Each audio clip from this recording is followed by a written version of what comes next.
Hello, my name's Paul. I'm from SMC Motorhomes. This morning we're going to be demonstrating a handover on this Yucon 7.0 GD motorhome.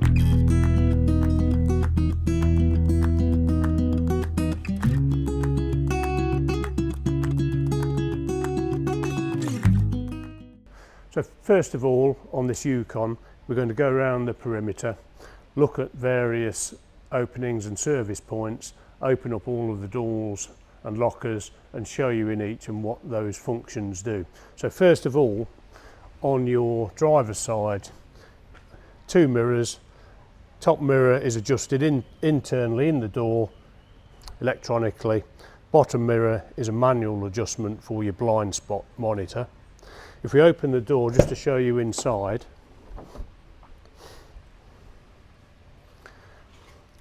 so the mirror control is here, so you can control either your driver's or passenger side upper mirror.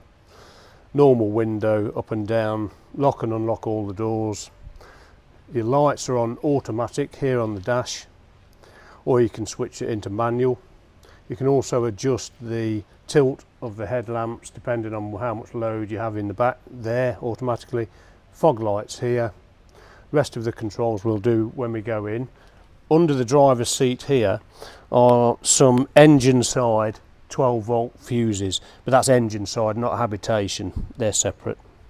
Also in here you've got your tyre pressures for the various load conditions on the vehicle. On this driver's side door you have a blind, on every opening light, and that goes to the profile of the window and then clips back in like so. So next, your side entrance door is locked in place, so your sliding entrance step control is there for your in and out there. There's also an insect screen which pulls right across.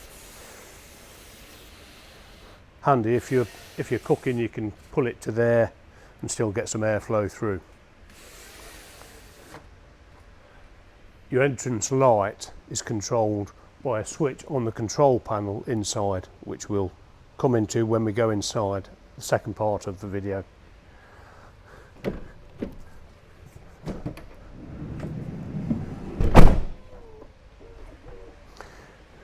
The awning, you get quite a large awning on this vehicle.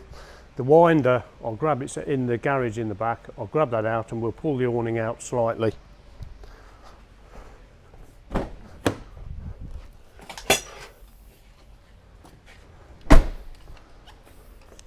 So it's a manual awning, insert, unwind,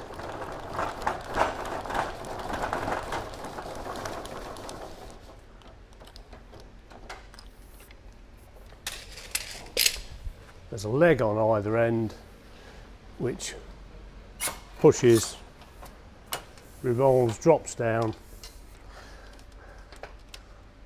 extends down with a clip. Quite a stiff clip there. Extends down to the floor, clip it back in. That you've then got an awning rail there for your outside room, your three-sided room, or indeed an inflatable awning. These then clip back in on a spring there to secure it. There's also a spare rafter to go across the centre because it's quite a large awning, so it gives it a little bit more rigidity.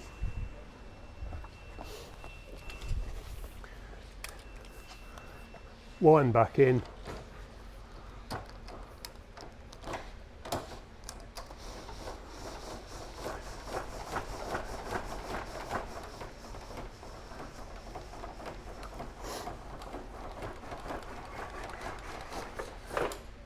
Clipping in and securing at the top. There we go. Pull that back in.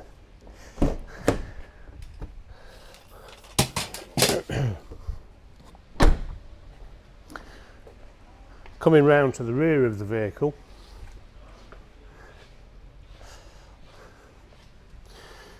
you access the rear reversing camera on the top,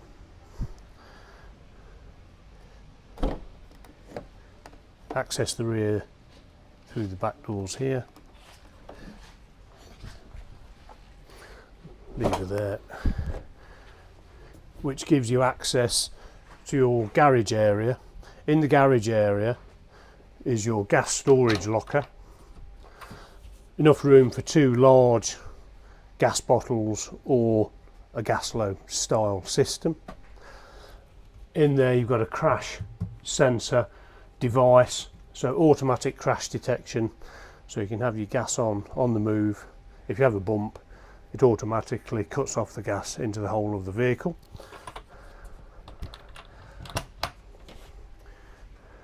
Nice size boot space. So you've got your awning winder there. This is the spare rafter pole that I talked about for the awning. This is an A-frame to support the second bed in the lounge, which we'll do a demonstration of when we go inside. You've got a 240 volt socket here in the back, and also 10 amp cigarette style socket, so you can fire up any external devices here. We'll demonstrate the rest of the bedding when we go inside. So moving back around the vehicle.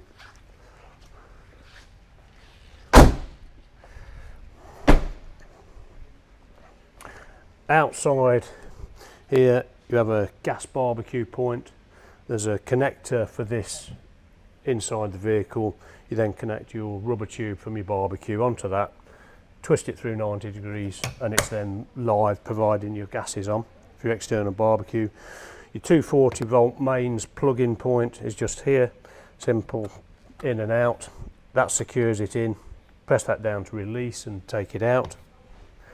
Moving along the vehicle, your flue for your boiler, which is beneath the near side bed. This is your fresh water fill point, lockable, so put the hose straight in there from your on-site supply. In here are 2 functions. You've got your toilet cassette, lockable again. So your toilet cassette release on the bottom. Toilet cassette, quite a large toilet cassette. You may be off hook for some time. Emptying and put your blue or green in there as normal. Also in this locker is a little toggle switch, which is actually your grey waste dump point.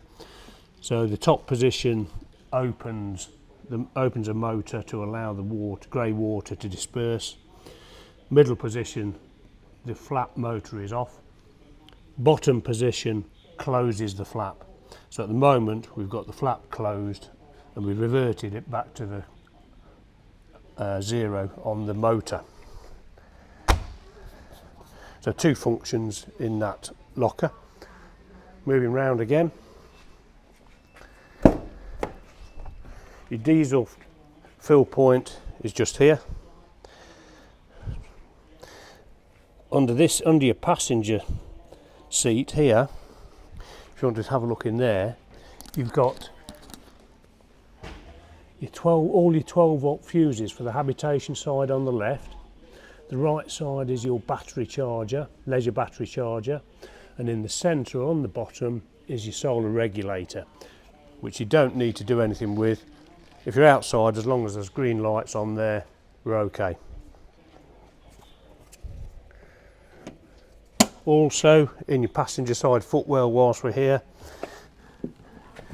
your toolkit is accessible from here. So in your toolkit you basically get a towing eye and a screwdriver. There's also in the garage in the back a tyre weld kit and inflator.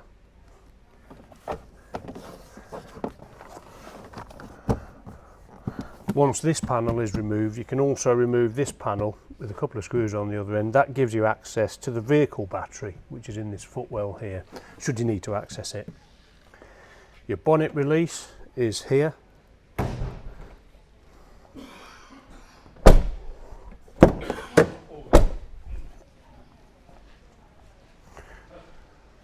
Moving round to the front. So catch under there just to lift the bonnet.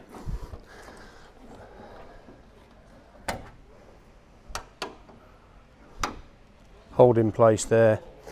The only things you need to access under here are your fill points. So you have your AdBlue fill point here. Oil top up should you need to top up, but the indicator on the dashboard will tell you the levels. Third one, washer fill bottle, is just here, this blue fill point there. Quite a large tank immediately beneath that. The last one, on this side you have a positive terminal if you ever needed a jump start, so you clamp onto there, and your negative clamp is a brass ferrule just there onto the chassis. So in the engine bay, they're the only points that you'd ever need to access. Everything else will be on a service plan. Your towing eye is behind a flap just here, so you pop the flap out and screw your towing eye in there. So that concludes the exterior of the vehicle. We'll now move to the inside and have a look around there. Now moving into the vehicle, the main control panels for the vehicle are located just above the door entrance. So the left-hand control panel is all your power and lighting to the whole of the habitation area. The right-hand panel is your heating and hot water.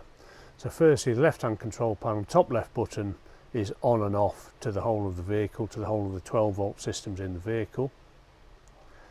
The display, as it's showing currently, is the standard display. So it's showing the internal temperature at 17. It's showing that the leisure battery, top left, is full. It's showing top right that your fresh water has got an amount in there, and we can interrogate the panel shortly to see the exact amount. Bottom right hand two indicators. Left hand one is telling us that we're plugged into the 240 mains outside.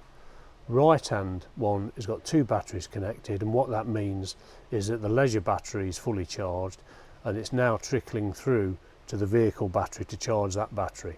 So that's your normal display.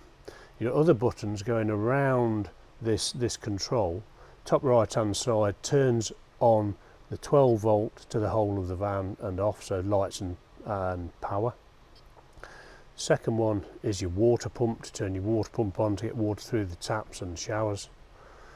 Bottom right hand button is the outside, is your lighting to the whole of the vehicle. So now we can turn the lights on inside on the various switches. Middle button here, battery, so that tells you your leisure battery is at 14.1 volts, i.e. full. Flick again to vehicle battery, 12.6, and that's trickle charging as we speak. Bottom left hand is your water levels, so going into that, we've got 40% of fresh water and we've got 30% of grey water. So the indicator there shows an outlet on the bottom of the tank, so that's obviously your grey water. That's the main control panel. Then moving to your Truma heating and hot water panel. We've got the time set in there currently. All the controls are via this rotatable dial here. So we go into the menu, one click, and then you scroll around and go into each of those sub-menus.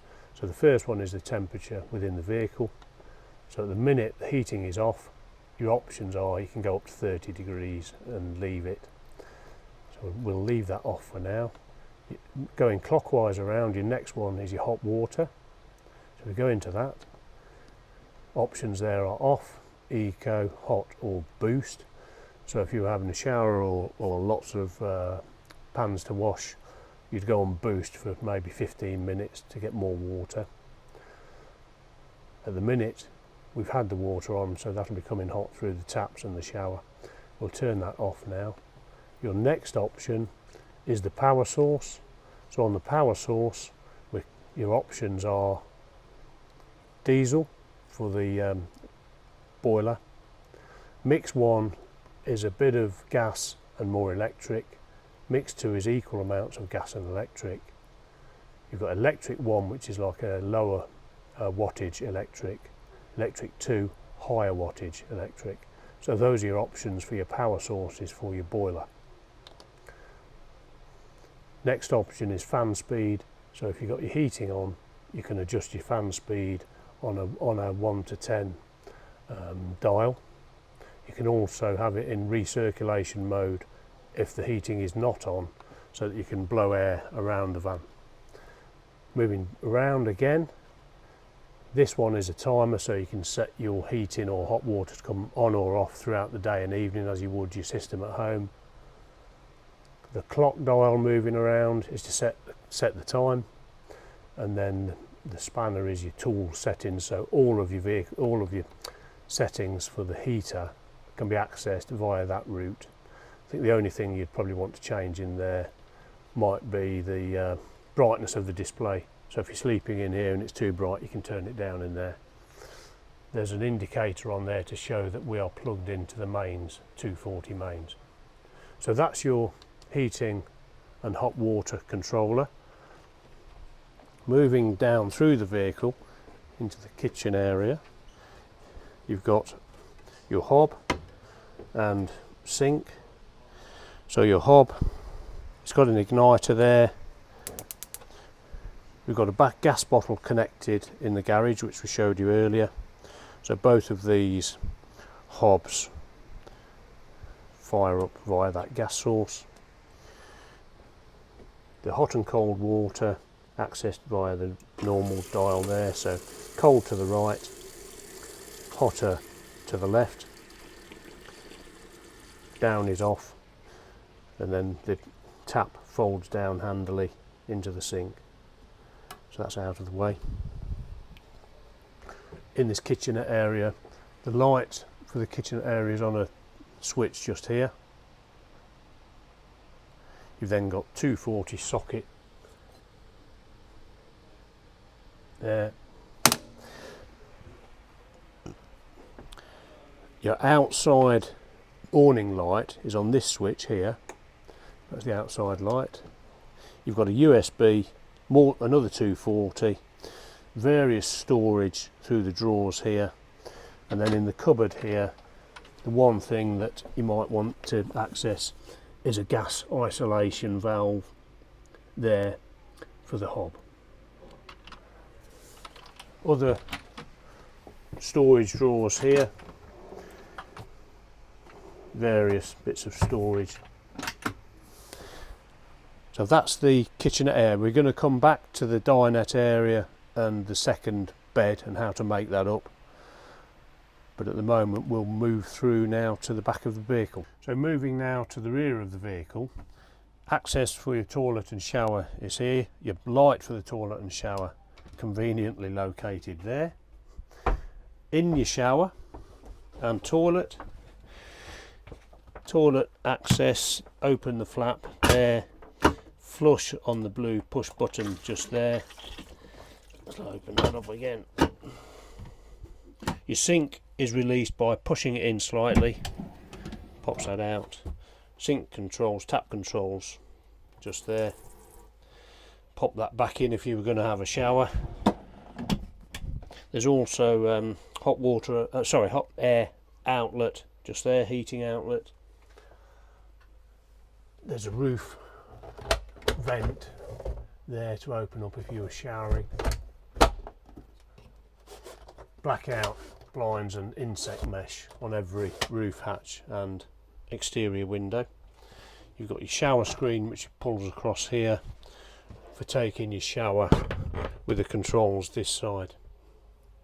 There's also in this vehicle a clothesline which clips in conveniently there.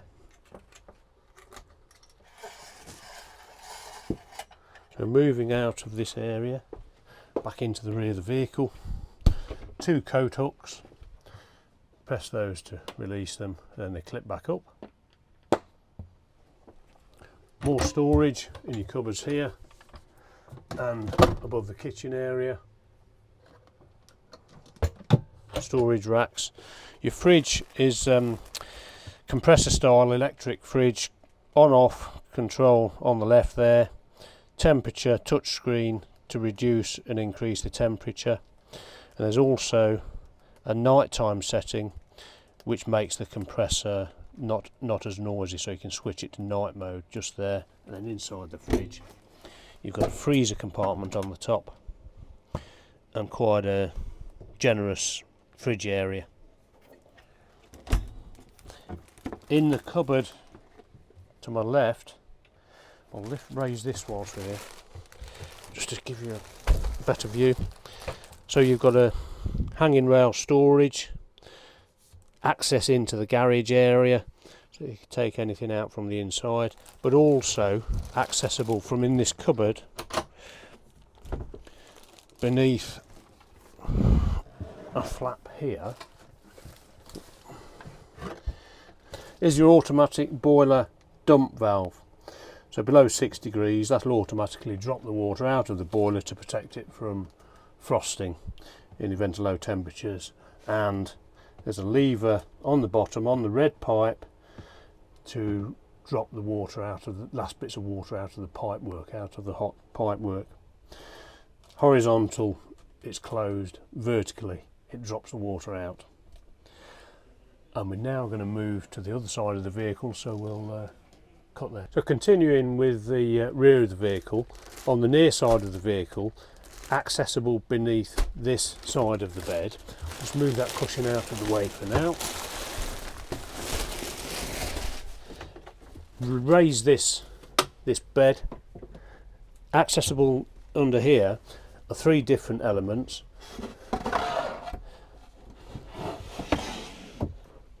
Your heating and hot water boiler is located here, the Truma boiler. There is a panel on the top of the boiler here which comes off, so if it ever needed a reset, there's a brown reset button just there. Press and hold until it flashes amber, then you can release. If the boiler needed a reset, it'll tell you on the panel. It clicks back in. Beneath this second access flap is your fresh water storage tank, so it fills from outside. You can rotate that lid to get in there to maintain it, put any cleaning elements in there you need. The rotating dial there, turn it through 3/4 of a turn and it drops everything out of the tank apart from the last 20 litres, which you can then travel with. If you want to empty the tank fully, turn that dial 2 full turns anti-clockwise and it empties the whole tank. So if you were winterising, you'd drop it out there, manually open your automatic frost detection valve and drop all the water out, open any taps at the same time. Your water pump is also located just above the water tank, just here, so if that ever needed maintaining or changing, it's very accessible. So dropping those back on,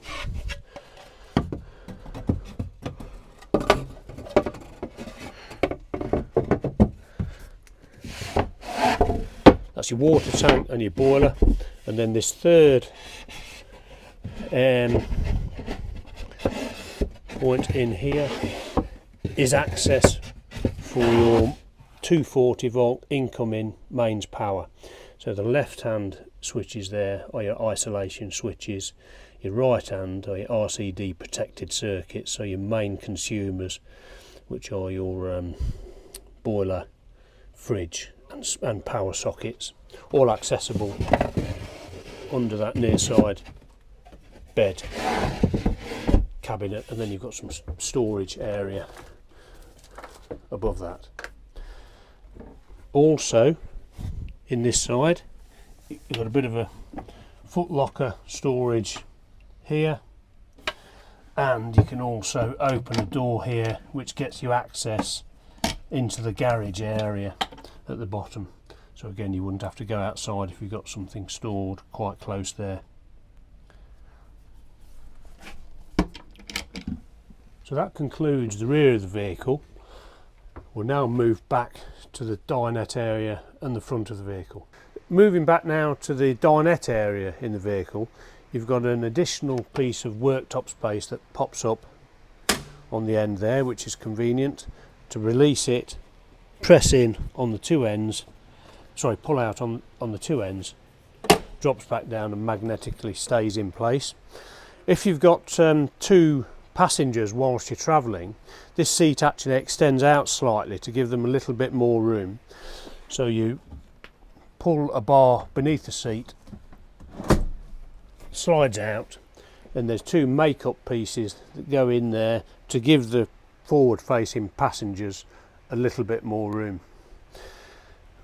That slides back in. Raise the bar and slide it back in. The table forms probably three functions. So the table as it is, high level, there's a little button there, pull that down and the table extends out and back in. The table also forms the second bed makeup. So this drops down to a lower level, which I'll demonstrate now. So this leg flips up, lifts off,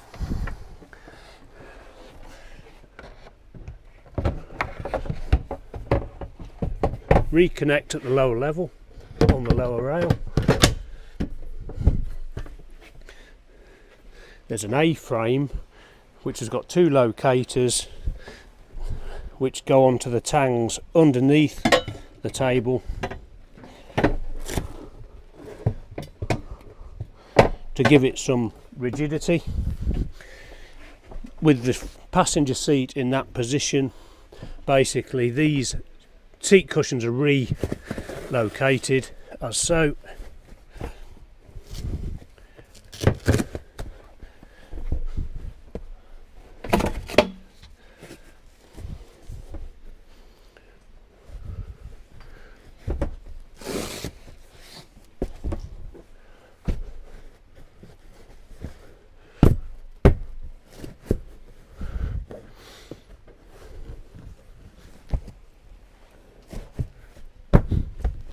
To make up a 3/4 second bed, heads this end, head that end, feet down here.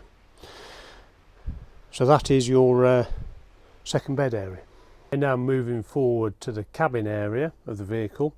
The seats have got multiple controls.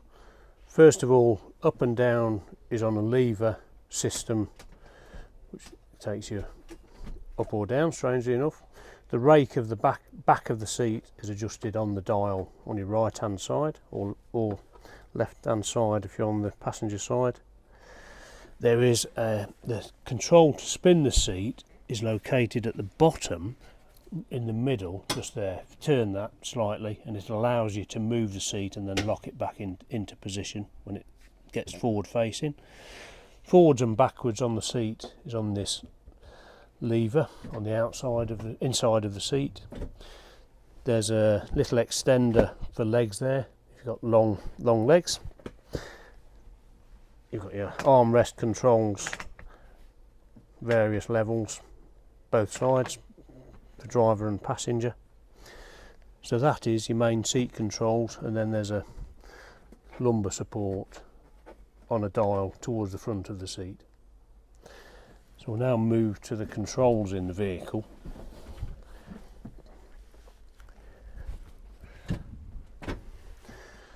So your keys, there's actually two key sets here, but each key has a main Mercedes key and a locker key.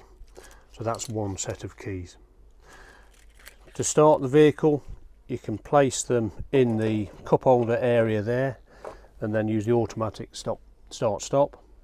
You can also locate the main key in a slot down towards the bottom of the dashboard, just there, and that actually charges one of the batteries in there to keep it charged. So we'll leave it in there for now. You can then, foot on the brake, press the ignition, start the engine and fire up the display. The display in the centre It's quite an extensive array of options in there. That's all controlled by a touchscreen controller here, so you can go up, down through the various functions and left and right to control everything basically that you can control off the head unit. So the driver can control it as if he was controlling the head unit from the driving position. Left, right, up, down through the various functions. Backwards, go home, all on this right hand screen. Also on the right hand side is your cruise control and limiter. So once you're at a speed you want to maintain, you just press the set button up. It tells you your speed in the dash and it'll hold you at that speed. To cancel it, press the brake or accelerator, or flick cancel on the steering wheel here. Press up to resume and it'll take you back to the speed it was set at. Equally, you can set the limiter on this same right hand side, so you can set a speed limiter, flick that down, tells you in the dash, you set the speed that the limiter wants to hold you at. So if you're in a roadworks, you'd set your limiter to 50, which is a really handy device, and that won't allow you to go over 50 at that point. Your left hand side on the steering wheel is basically your controls for your phone and your head unit. So your head unit on off button top right. So this is your Mercedes-Benz head unit. You can control it from here or from the panel just here equally. So on off, mute, home, back on those buttons, scan on the radio up and down here. This button takes you to the vehicle settings in the main menu, so it's a shortcut to take you to the vehicle settings, and you can interrogate vehicle and see all sorts of settings in there. Volume up and down on the radio is here. Those referred to JITs. These are on there. Switch to telephone. So once you've Bluetooth connected your device, you can connect that up just there and dial from the screen or here. Radio and media, so you've got FM, DAB, AM, or you can connect your media device Bluetooth or via a USB connector in the dashboard just here, so you can play any multimedia device there. Top left button is your rear view camera, so up to about 8 miles an hour you can see what's behind you. It'll then obviously revert to the radio or whatever function you've got on, so it doesn't distract you from your driving. Automatically switches to rear view camera when you go into reverse. Your automatic gear stick control is on the right hand stalk, so your park button is on the end. Press it up for reverse, down once for neutral, all the way down for drive, and as soon as you release off the brake, you'll drive and it'll go into automatic mode. Equally, you can use the paddles to change gear manually and go up and down the box manually. After a while in manual it'll revert to automatic. Left hand stalk is your washer wipers, high level beam and indicators. And then moving around, you've got an automatic stop start kill switch there, so a standard, it's auto stop start. Pull up at the lights, the engine will cut out. If you don't want that to happen, press the button, it'll tell you that it's disabled on the screen and it'll keep running basically. Your air conditioning controls is all here, so you can adjust the fan speed up and down on there. You can adjust the direction of the airflow here, and once you've got it set to a comfortable temperature, press the AC button and it'll maintain it at that temperature. Temperature button is just there. Your other functions here: recirculate the air internally, don't let outside air in, maximum defrost on the windscreen, hazards on and off. So those are your functions on there. And then on the top of your display just here, glasses holder, There's an SOS button here, which if you press and release that, anywhere, press that red button and it'll connect you straight away to the emergency services. So if you have an accident or need an emergency service, a Mercedes-Benz will get you straight to it, or if you have an accident, it'll auto dial anyway. Various other lighting functions across the top here. There's also a button here with a spanner and a telephone on it, and that is your breakdown assistance button. So again, press that if you've broke down and it'll patch you straight through to Mercedes Assist. So those are your main functions on the roof there. So if you turn that off, your screen on the front is pinch each side, slides across, and then the two screens meet and magnetically stay together. Very similar to your drivers and passengers side windows. I think that concludes the cockpit and functions.